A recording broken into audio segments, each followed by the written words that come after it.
beristighfar kepada Allah Subhanahu wa taala. Kalau kita melihat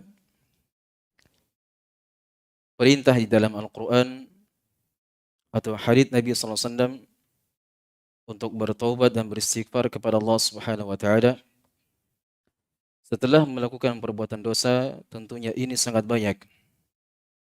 Tapi ada yang paling penting daripada itu, yaitu ketika seorang hamba melaksanakan suatu ketaatan, maka dia sambung dengan istighfar kepada Allah Subhanahu wa taala. Hal ini ditunjukkan dari berbagai amalan yang disyariatkan oleh Nabi kita Muhammad sallallahu alaihi wasallam. Nabi sallallahu alaihi wasallam dalam sebuah hadis diriwayatkan oleh Imam Muslim, kana an-nabiy sallallahu alaihi wasallam idza sarafa min salatihi istaghfara thalathan. Adalah Nabi sallallahu alaihi wasallam ketika beliau selesai melaksanakan salat wajib, maka beliau langsung beristighfar 3 kali. Setelah beliau melaksanakan salat wajib, beliau tidak membukanya, tidak memulainya dengan apa? Dengan ucapan alhamdulillah. Tapi beliau mulai dengan istighfar kepada Allah Subhanahu wa taala. Demikian pula dalam surah Adz-Dzariyat ketika Allah Subhanahu wa taala menyebutkan bagaimana sifat dari orang-orang yang bertakwa ketika mereka menghabiskan malam hari mereka dengan ibadah, dengan sujud, dengan salat malam, Allah mengatakan wabil ashari hum yastaghfirun, dan mereka senantiasa beristighfar di waktu sahur. Jadi banyak sekali amalan-amalan yang disyariatkan oleh Nabi sallallahu alaihi wasallam, di penghujungnya disyariatkan untuk memperbanyak istighfar kepada Allah Subhanahu wa taala. Hal ini tentunya menjadi tanda tanya besar kepada kita semua ya. Apa sebenarnya alasan ketika Nabi sallallahu alaihi wasallam selepas salat wajib beliau beristighfar kepada Allah, ketika seorang hamba dia melaksanakan salat malam maka dianjurkan untuk memperbanyak istighfar di waktu sahur. Ya, ketika seorang melaksanakan atau menunaikan dari manasik haji diperintahkan juga untuk memperbanyak istighfar kepada Allah Subhanahu wa taala. Kenapa demikian? Maka di sana ada beberapa alasan yang disebutkan oleh para ulama kenapa selepas melaksanakan dari berbagai amalan-amalan besar kita dianjurkan untuk memperbanyak istighfar kepada Allah. Yang pertama, istighfar yang diucapkan setelah melaksanakan amalan-amalan besar ini bisa menjadi penyempurna dari apa yang kurang ketika dia mengerjakan ibadah wajibnya. Tentunya dalam melaksanakan ibadah, tak seorang pun di antara kita yang ada yang melaksanakan ibadah dalam keadaan sempurna.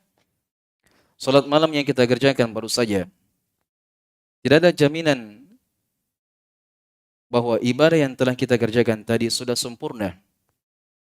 Atau bahkan banyak di antara kita yang salatnya mungkin jauh dari khusyuk, jauh dari ketenangan, jauh dari ikhlas, jauh dari ketulusan. Maka ditutup dengan istighfar kepada Allah Subhanahu wa taala untuk menyempurnakan apa yang kurang dari ibadah wajibnya. Kemudian yang kedua yang disebutkan oleh para ulama adalah seorang dianjurkan memperbanyak istighfar setelah melaksanakan amalan-amalan besar, ini supaya menghilangkan dari sifat ujub yang merupakan perkara yang sangat berbahaya. Rasulullah SAW telah menyebutkan 3 perkara yang merupakan akan membinasakan seorang hamba di dunia atau di akhirat kelak. Iyyakum wa thalatsil muhlikat. Kata beliau sallallahu alaihi wasallam, hati-hati kalian dengan 3 perkara yang membinasakan. Yang pertama, syuhun muta', sifat kikir yang diikuti. Ketika dia jiwanya senantiasa mengajak untuk berbuat kikir, tidak berbagi kepada sesama, dan dia ikuti. Dan sifat kikir ini adalah perkara yang membinasakan. Kemudian yang kedua, wahawan muttaba', hawa nafsu yang senantiasa diikuti. Ada ajankan dari hawa nafsunya untuk meninggalkan salat malam, dia ikuti. Ada ajankan dari hawa nafsunya untuk berucap dengan ucapan yang kotor, dia ikuti. Ada ajankan dari hawa nafsunya untuk meninggalkan kewajiban, dia ikuti.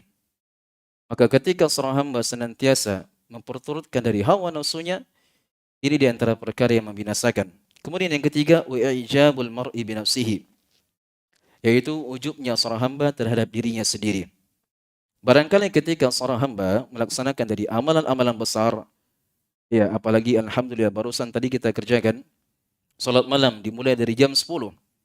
Ini tentunya amalan besar. Barangkali ada di antara kita yang mengerjakan salat tersebut, ya, dan dia merasa ujub dengannya. Merasa ujub dengan ibadah yang dia kerjakan, maka dianjurkan untuk memperbanyak istighfar supaya menghilangkan dari ujub tersebut. Bahwa ternyata salat malam yang kita kerjakan tadi, yang pertama belum ada jaminan dari Allah bahwa itu semuanya sudah diterima.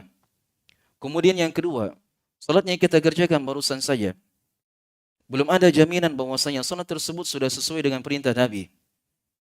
Kemudian salat tersebut apakah sudah ikhlas, sudah khusyuk karena Allah Subhanahu wa taala. Kemudian kalau kita melihat dari sudut pandang yang lain lagi, salat malam yang kita kerjakan barusan itu bukan karena kehebatan, karena kepintaran kita, karena kesehatan kita. Tapi itu murni kemudahan dari Allah Subhanahu wa taala.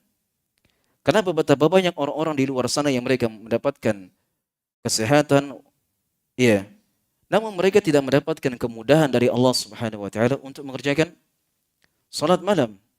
Nah, kita alhamdulillah telah diberikan kemudahan oleh Allah untuk mengerjakan alhamdulillah salat malam secara berjamaah. Iya. Maka hendaknya diperbanyak dengan istighfar kepada Allah Subhanahu wa taala supaya menghilangkan dari sifat ujub yang ada pada diri. Alhamdulillah saya sudah mengerjakan salat malam. Yang lainnya tidak mengerjakan salat malam. Yang lainnya masih banyak tertidur. Muncul ujub pada dirinya dan merendahkan orang lain. Oleh karenanya Al-Imam Ibnu Qayyim rahimahullah taala menyebutkan dalam sebuah salah satu kitab beliau mengatakan, sungguh apabila saya bangun kesiangan kemudian tidak sempat mengerjakan salat malam, itu lebih saya cintai daripada saya mengerjakan salat malam kemudian di pagi harinya saya pun ujub dengan perkara tersebut. Jadi artinya jemaah sekalian semoga dimuliakan oleh Allah Subhanahu wa taala, tidak ada artinya dari ibadah-ibadah besar, ibadah-ibadah yang kita kerjakan kemudian ternyata diiringi dengan ujub, bangga diri terhadap ibadah yang kita kerjakan. Oleh karenanya jemaah sekalian semoga dimuliakan oleh Allah Subhanahu wa taala, sangat penting sekali kita senantiasa merenungi dari perkara ini setiap kali kita mengerjakan amalan-amalan besar. Iya, kita tutup dengan istighfar kepada Allah Subhanahu wa taala. Rasulullah sallallahu alaihi wasallam bersabda, "Walladzi nafsi biyadihi wa inni la astaghfirullah fil yawmi wal laila akthar min 70 marrah."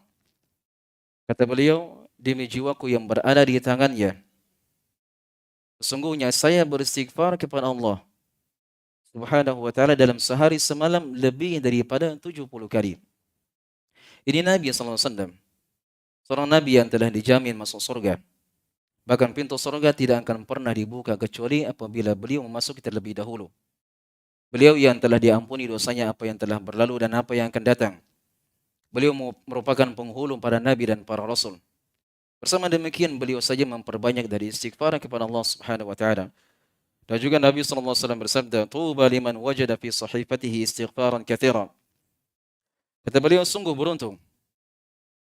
beruntung seorang hamba yang ketika pada hari kiamat dia mendapati lembaran-lembaran catatan amalannya yaitu tertulis istighfaran katsira, istighfar yang sangat banyak. Dan juga Allah Subhanahu wa taala berfirman, "Wastaghfirillaha innallaha kana ghafurur rahim." Dan beristighfarlah kalian kepada Allah Subhanahu wa taala. Sungguhnya Allah Subhanahu wa taala Maha Pengampun lagi Maha Penyayang. Jadi jamaah sekalian semoga dimuliakan oleh Allah Subhanahu wa taala, sebagai penutup dari ceramah singkat di subuh hari ini, bahwa orang yang bermaksiat atau orang yang beristighfar setelah bermaksiat adalah perkara yang biasa. Orang yang beristighfar setelah bermaksiat, setelah berbuat dosa adalah perkara yang biasa. Dikerjakan orang yang mukmin, orang yang taat dan orang yang tidak taat. Orang yang fajir atau orang yang salih. Mereka semuanya mengerjakan itu semuanya ketika mereka bermaksiat. Kebanyakan di antara mereka pun beristighfar kepada Allah Subhanahu wa taala. Tapi tidak ada yang bisa mengerjakan dari perkara ini istighfar setelah amalan saleh kecuali bagi orang-orang yang mendapatkan taufik dari Allah Subhanahu wa taala. Semoga yang singkat ini bermanfaat kepada semuanya. Lebih dan kurangnya memaafkan. Subhanakallah bihamdik asyhadu an la ilaha illa anta astaghfiruka wa atubu ilaik. Wassalamualaikum warahmatullahi wabarakatuh.